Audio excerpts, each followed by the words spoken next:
And thanks again to Lane County and U of O for putting on this conference. We really appreciate the attention on this issue.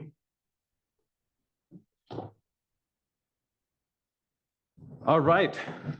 So we're getting close to wrapping up. We have a couple of special additions to the agenda. We're going to queue up the video. Are we ready over there? The governor of our state of Oregon has prepared a video for us that she shot just a few minutes ago to share with us. So we're going to watch that now. Hi there. This is Governor Tina Kotek. I want to thank you all so much for the dedicated work you're doing to help Oregonians recover from the devastating impacts of wildfires. And I want you all to know that I have your back in this critical work. The 2020 Labor Day fires marked a turning point for our state. A number of our communities will never be the same, but we can build an Oregon that is safer, more resilient, and leaves no one behind. I was in Talon earlier this month on my One Oregon listening tour and spoke to women whose families have been displaced by wildfires since 2020. We can and must do better for all Oregonians, and you are leading that work here today.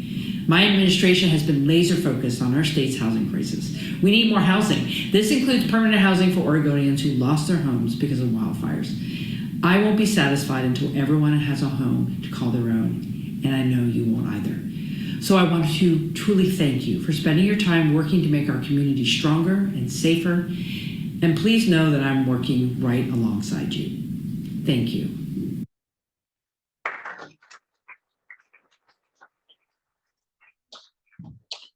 All right, yes, and we've got a few members of her staff here today, so thank you on behalf of the organizers for making sure that she's aware of what's going on here today. I also want to introduce Susan Millhauser, who is a natural hazard planner on wildfires for the Oregon Department of Land Conservation and Development. So she's got a few words for us to talk about what DLCD is up to and whatever else might be on her agenda here. So, all right, it's been a long and really fruitful couple of days with you all. And as mentioned, I'm Susan Millhauser. I'm a natural hazards planner focused on wildfire with the Oregon Department of Land Conservation and Development, or DLCD. And really glad to be here today to share a few words on behalf of our agency. I also wanted to acknowledge a couple of folks in the room. I think that Commissioner Jacobson has left, but both Commissioner Jacobson and Stuart Warren serve as members of the Land Conservation and Development Commission, which is the policy commission that guides our agency's work. And Commissioner Jacobson just finished her term, and Commissioner Warren has re-upped for another term, so we really appreciate their service. As you may or may not know, DLCD serves as lead for Oregon State Recovery Function 1 for community planning and capacity building. And in this role, we serve to connect communities with resources and support post-disaster recovery needs related to land use planning and development. After the 2020 wildfires, DLCD provided services and funding to local jurisdictions to support permitting, so at the local level, as they were really overwhelmed with permit applications and other work related to floodplain mapping. And the commission engaged in rulemaking related to the siting of temporary housing. So these are the examples, some examples of work we were able to support. To guide this work, the agency developed a Recovery Function 1 goal, which says, Oregon communities recovering from destructive wildfires have the capacity to envision a more healthy, equitable, resilient, and prosperous future, and the capacity to create a strategic rebuilding plan that achieves their vision. So this is a really lofty goal, and we're comprehensive planners after all, so we like to think big. But this stated intent really has been important to guide our holistic view of community recovery and resilience, which for our agency also really looks at the rest of the disaster cycle of preparedness and mitigation, which is much more my work. So, and just a couple more notes here, because I know we're wrapping up the day, but there really are many things the community can do before a disaster strikes to reduce the probability and damage of future natural events.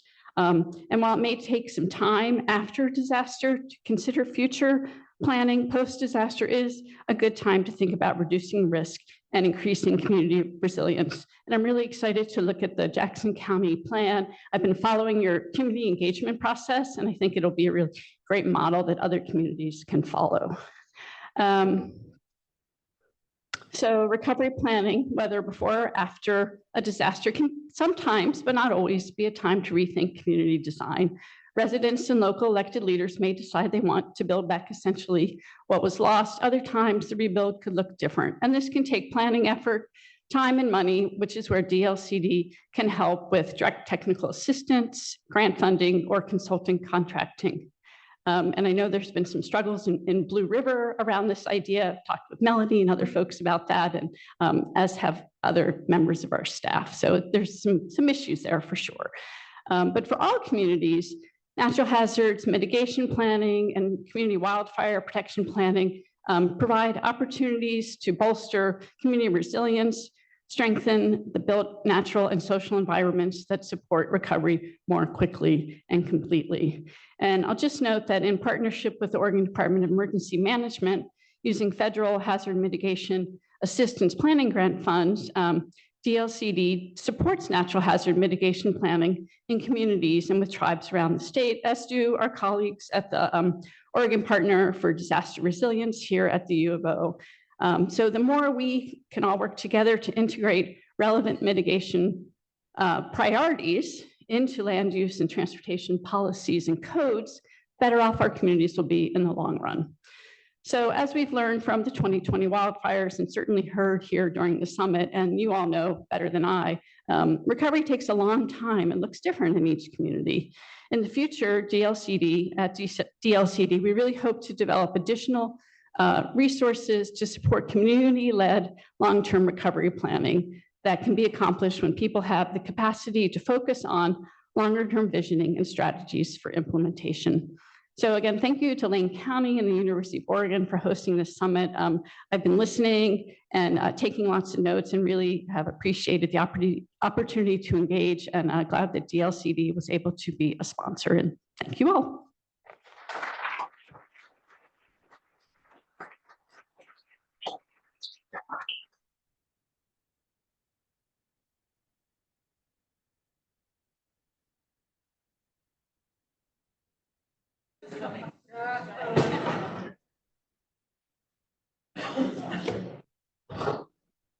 All right, my friends, we are right down to the conclusion of this event.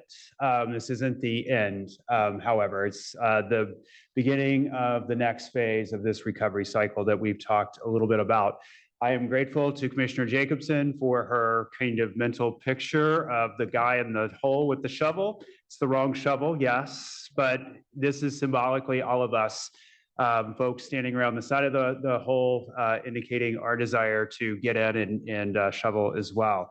So my task today is to really think about what does next steps for this conversation look like. Having had a hand in helping to convene this, we feel a sincere responsibility for ensuring that this is cared for as we move forward. So if you have not had an opportunity to spend a minute with the big ideas portion out there in the corner, I recommend that you do so. There's some fantastic themes out there that model and mirror what we've talked about here. Ideas around how to streamline bureaucracy, the need for potentially a recovery housing task force to focus specifically on some of those issues. We've talked about the policy agenda, and certainly that was one of the initiatives that we had hoped to catalyze with this convening. I do want to call in a couple of colleagues who are going to offer some pieces, right? So folks might be familiar with the children's book Stone Soup. It was a favorite in my household for my girls. But specifically, the idea of Stone Soup is everybody brings a little something to add to the soup to make something really lovely. First, I'm going to recognize my colleague, Shauna Jepson, from the Oregon Department of Emergency Management, who had a little item to share this afternoon.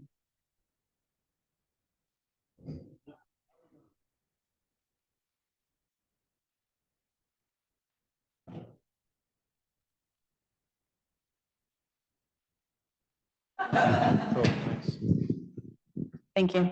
They called it the Shauna Initiative, so I'm going to take that. Just kidding. Not. So the question was, what are we doing? Are we going to continue the conversation? Yes, we're going to continue the conversation for recovery. What does that look like now as we continue through the next generation, the next 10, 20 years, keeping all of our partners together? And then it also means what are we going to do for recovery for the next disaster when that comes, and keeping that conversation moving. So there's two pieces to that.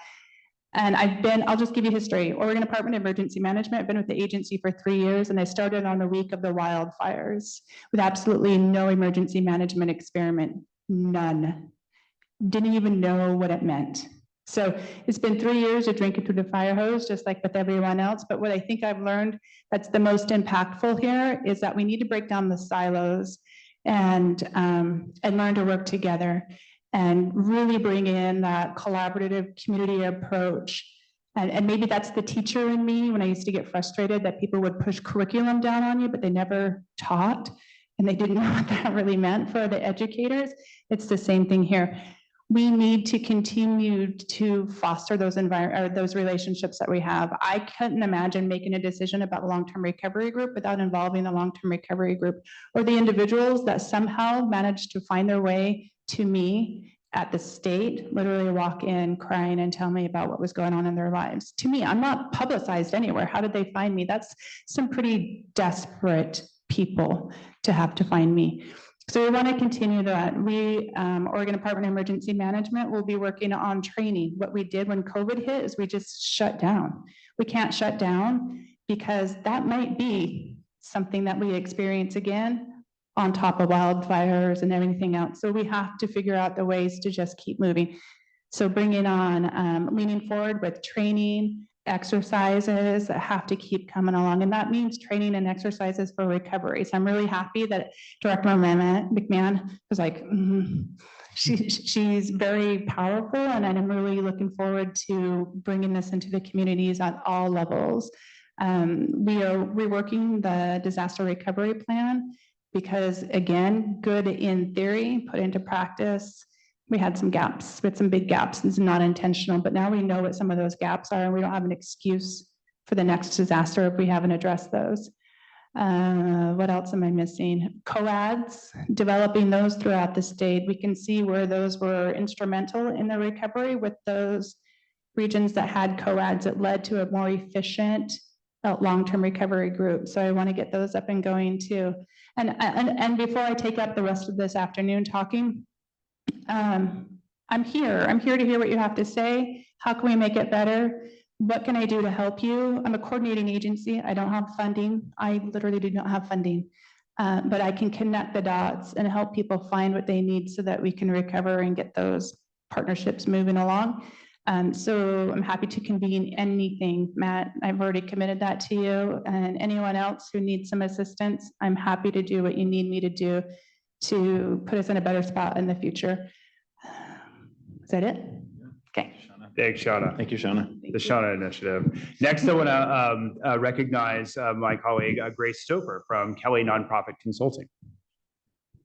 Thank you. Hello, I'm going to step up here. Hello, everyone. My name is Grace Stouffer. I am here on behalf of Kelly Nonprofit Consulting. We have been engaged with a variety of work with disaster philanthropy and in supporting the community-based organizations who are directly working with the people impacted by these disasters. I'm really proud to be presenting an opportunity to continue this conversation forward.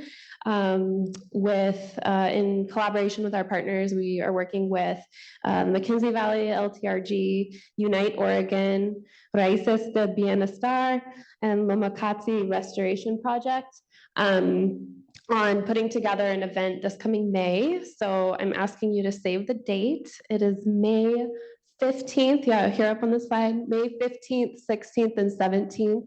Location TBD.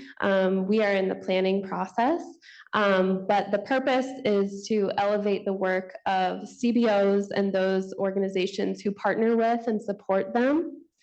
And while it does center CBOs, this event is intended, it is welcoming to all sectors. So public agencies, philanthropy, economic agencies, more, everyone.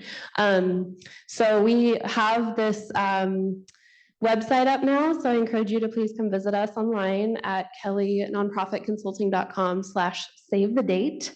And we have 2 buttons there. Scroll all the way down the page when you visit, but the 2 buttons offer you an opportunity to, number 1, if you click on early reservations, you can let us know if you're interested so that we know how much capacity we need to plan for when we're looking for a venue. And secondly, if you want to be involved, share with us how that is on this second button, share how you want to engage with us. Those lead to forms that come directly to us, and we're helping facilitate this experience. Just a couple more notes on that.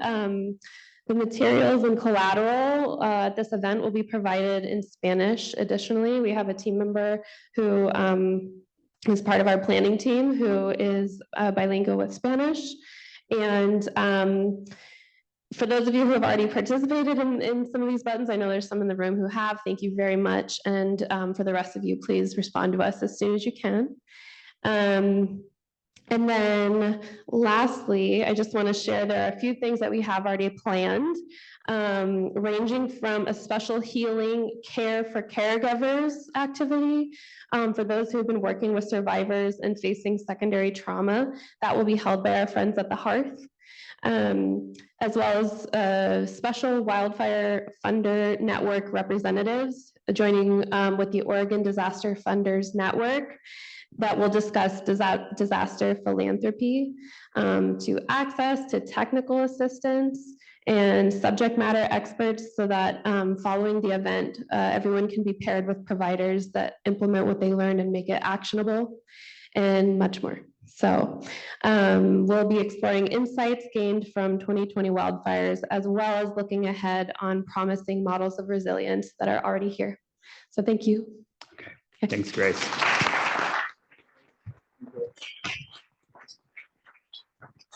All right, thank you, Grace. And so now I will conclude my portion. I think we have empirical evidence, Professor Clark, that convening practitioners from every level of government on the ground and not-for-profit and philanthropy, community-based organizations working on issues across this great state it has in fact been a fruitful exercise. We've learned a great deal over the last couple of days.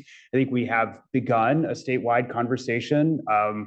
Please know that from where we sit, I have commitment from my board to continue to support the work moving forward.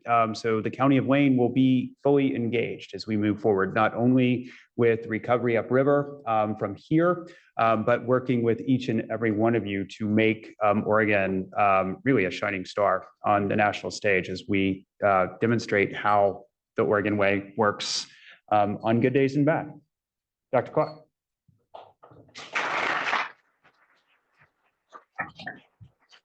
Thank you, Steve, and thank you all so much for coming here to Eugene and to the University of Oregon. One note, and not to try and cause a riot or anything like that, but if you want to take the flowers as you leave, feel free to take whatever's on the table or what's left over. That is totally acceptable. But sort of some final concluding remarks from me. So I was just looking out at those big questions and big ideas.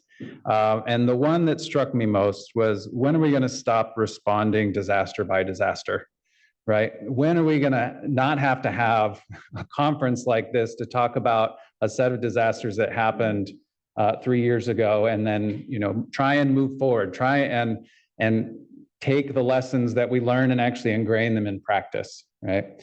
As somebody who works in higher ed, training the next generation of people, and I know there are graduates out here in the room right now, and hopefully your friends and colleagues who maybe they're looking to advance their career, the School of Planning, Public Policy and Management might be the place for you. I've got to sell that, a little bit, being one of the co-sponsors here, but really what I see the university and my school specifically, and the scholars that we have in our group, is trying to advance this practice, thinking about resilience, thinking about how we as a state can be a model. We can be that progressive edge of advancing policy in this country and beyond, right? We see people from around the world that are calling our researchers here in the Oregon Partnership for Disaster Resilience and the Institute for Policy Research and Engagement in the School of 3PM and beyond across this university that have that expertise, not only to share with the world, but to train that next generation of leaders. And I'm so grateful for the time that you all have spent here today and yesterday to help us learn so that we can help everybody around the state learn, and specifically get our county leaders, our city leaders, our state leaders, our federal leaders to really listen to these voices that are so important, so that we don't have to keep coming and talking about the same thing. We can learn and we can advance and really try and change our communities in a way that makes them more resilient, so we can not have that same discussion again and again about responding to a specific disaster, but really being there in a more concrete and thoughtful way in the long term. So with that, thank you so much for coming, and I really appreciate your time. In the next 24 hours or less, you'll be receiving an email from me, probably around 8 o'clock tomorrow morning, asking you to fill out a quick survey. So just take a couple minutes to fill that out, give us a little feedback so that the next time that we convene leaders around the state on the most pressing topics, we'll be better prepared to make sure that the event goes splendidly. So again, thank you very much and enjoy this beautiful fall afternoon.